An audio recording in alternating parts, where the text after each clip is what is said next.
Hi everyone, welcome back to my channel. If you're new here, hi, my name is Sonya and I'm so glad that you tuned in. I hope you like what you see and consider subscribing.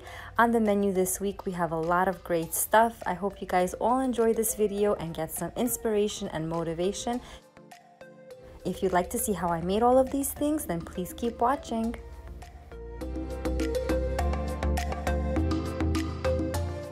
So my Shabbat meal prep usually starts on a Thursday night. I'm going to be making some desserts with my leftover challah dough that I have made earlier. And I'm going to be using this apricot jam and I'm going to be filling it up, placing it on top of my challah dough and braiding it together. If anyone is interested, I'll have the full recipe of the challah dough that I use in the description box below.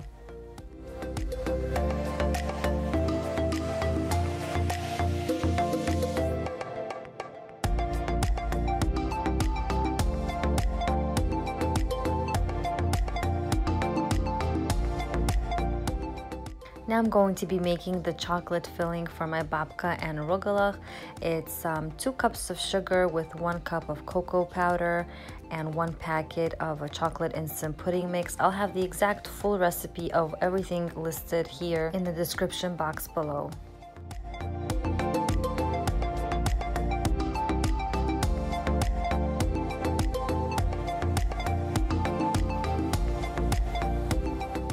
For the wet ingredients, I'm going to be placing in 1 egg, 3/4 cup of oil, and 1/2 cup of water.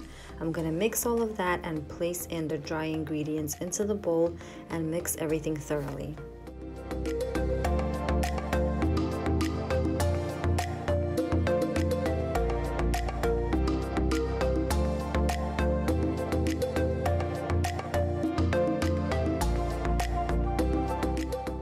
After the dough is rolled out very thinly, I'm placing on the chocolate filling inside, all around the dough.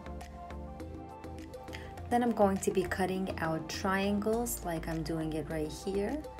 And I'm going to start rolling the dough on the wider end and going up towards the shorter end.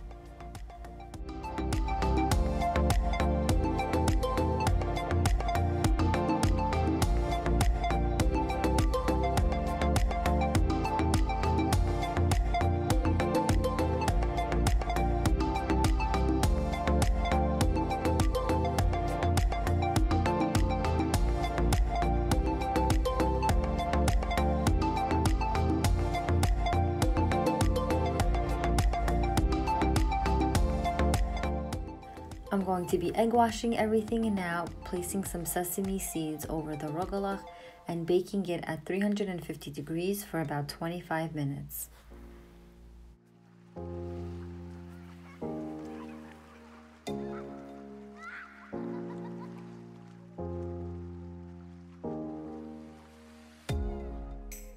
So to do well on time, while my RUGALACH and the other dessert is baking in the oven, I'm going to be starting on my what I call lazy lamb soup.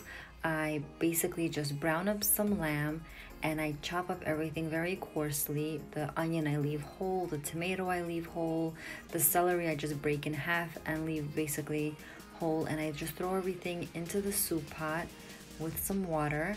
I skim off the little dirty bits on top. And I season everything with 4 bay leaves, 1 tablespoon of CONSOME seasoning, 1 tablespoon of salt, some garlic powder, pepper, a little bit of cumin and coriander.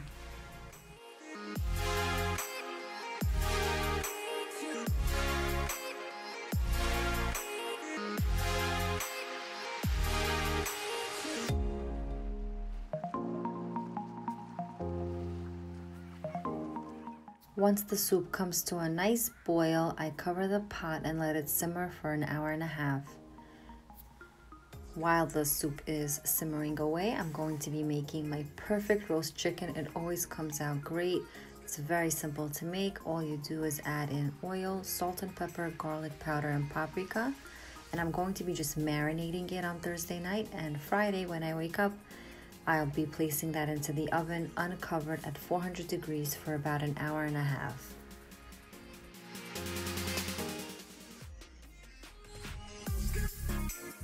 Next up, I'll be making some baked basmati rice. This is the one that I use. I bought this in Costco. I learned this recipe from Rona's Bakes on Instagram. She's great, and this recipe came out amazing. So thank you so much, Rona. I'm just gonna be washing the rice very well. I'm using 2 cups of rice that I'm going to be rinsing and draining.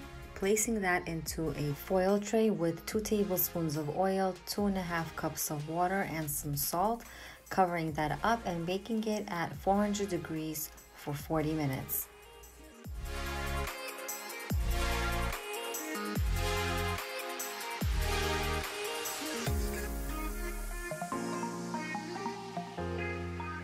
While the rice is cooking, I'm going to be making this syrup glaze. It's 1 cup of sugar with 1/2 cup of water that you bring to a very vigorous boil, and then you just simply baste that onto your desired pastry that you like. And I'm going to be doing that with our rugalachs today, and tomorrow I'm going to be making babkas, which you'll see later on in this video. And I'm going to be using the same syrup glaze and the same chocolate filling for that as well. These came out amazing. They're so ooey gooey and sticky and delicious. I really recommend it. Hope you guys make it. If you do, tag me on Instagram and let me know how you enjoyed it. The rice is now done and it came out perfectly. It's so amazing. I never even knew that you can bake rice like this, and this is amazing, and I'm going to be trying it this way from now on. No fuss, no mess, no headache. I'm so happy that I found this recipe from Rona. Thank you so much again. Now the soup is also almost ready, so I'm just going to be scooping out the onion, the celery, the bay leaves, the tomatoes, putting it into a sieve, and then mushing it all so I can get all the juices out of it. And the soup is going to be nice and beautiful and clear.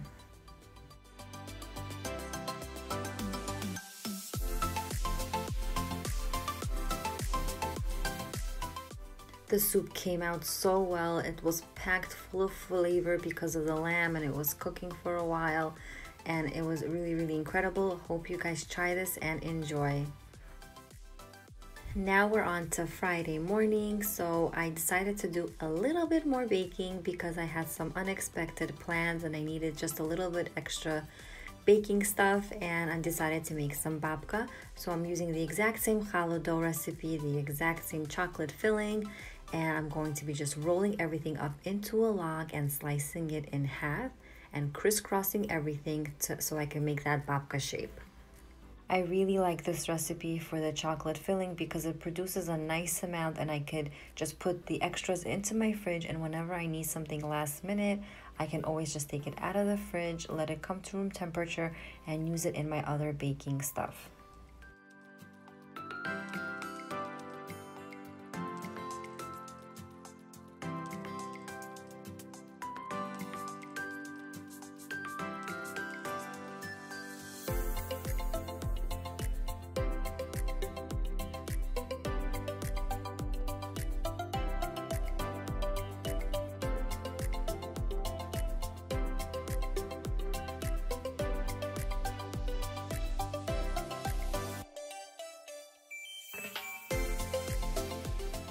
So here my little helper is covering everything with some egg wash and placing some sesame seeds on top.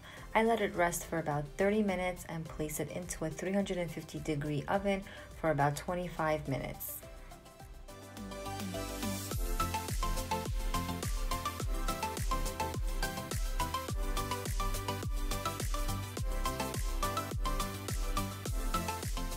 I'm going to be making compote. I'm just going to be using apples and peaches that I just slice. I make about 4 to 5 slices into the fruits, which I'm trying to show here. I don't know if it's really coming out.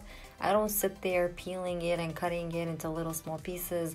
I just literally just make a few cuts and indentations and throw it into some water. Let it come to a boil for about half an hour. And I don't even add any sugar because I feel that it has plenty of sugar without it, but you definitely can add some sugar if you like it. I also made some stuffed cucumbers. If you'd like to see a full recipe of that, I'll have that video linked down below. Now we're moving on to the salads. This is my favorite roasted pepper salad. Just put some oil, salt and pepper over it, Mix it all up very well and place it into the oven set on broil. I wait until all of the peppers become charred and black, flip everything over and place it back into the oven so that it can get charred on the other side.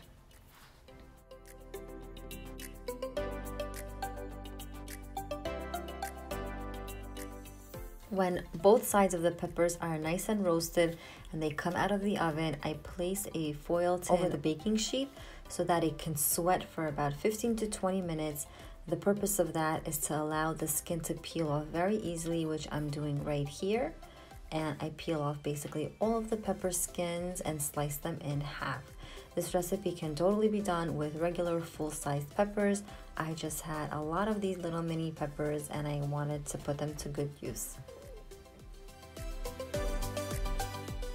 I place all the peppers into a bowl full of cilantro and about 5 cloves of garlic that I have sliced thinly.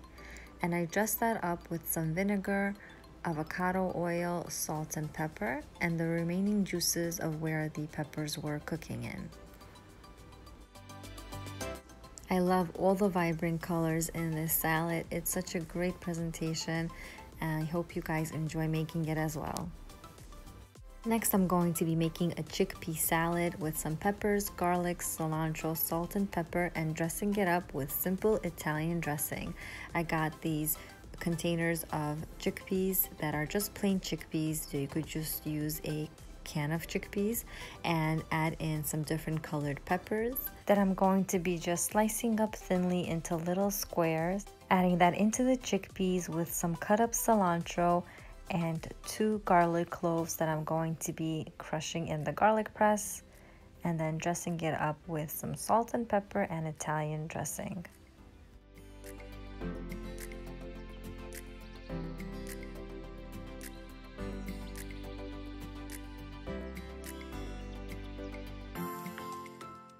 For the last salad, I'm going to be making a broccoli salad, and I just showed you the bag that I use. I use frozen broccoli that has already been pre-checked for any kinds of bugs, and it's very convenient to use it. I'm going to be adding in an orange pepper and a red pepper with some greens of choice. Today I'm going to be using some dill and a few crushed garlic cloves, and I'm going to be dressing the salad with some mayo, salt and pepper, and lemon juice with a can of corn.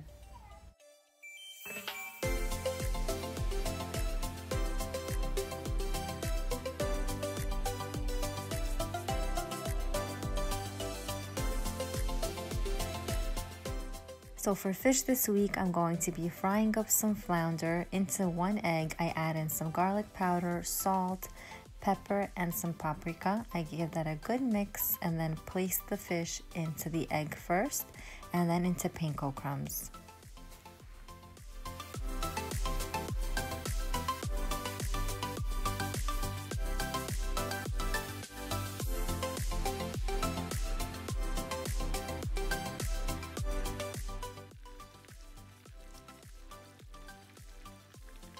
The roast chicken is now done. It's been in the oven at 400 degrees for about an hour and a half, and my cousin Liana gave me this great recipe for the topping of this chicken.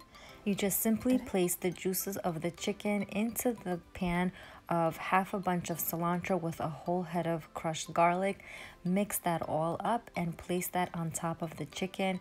Besides looking completely gorgeous, this tasted so good.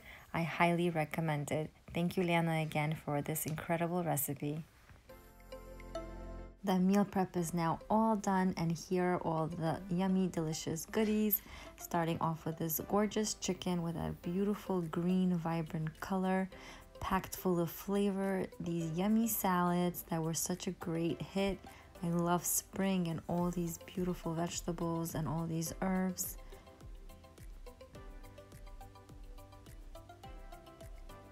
Again, if you'd like the full recipe for the stuffed cucumbers, I'll have that link down below. And here's the compote, which was so refreshing and so delicious to have. The fried flounder, nice and crispy with that dressing that I have here. I have that on my previous videos as well. It's just simple mayo, garlic, lemon juice, salt and pepper with some dill and a little bit of water. Lastly, here are these amazing desserts, the rugalach, the babka, and that apricot filled challahs that I just simply sprinkled on some confectioner sugar. It looks amazing and great. I hope you guys got some inspiration and motivation in your meal preps this week. Have a great Shabbos. Bye.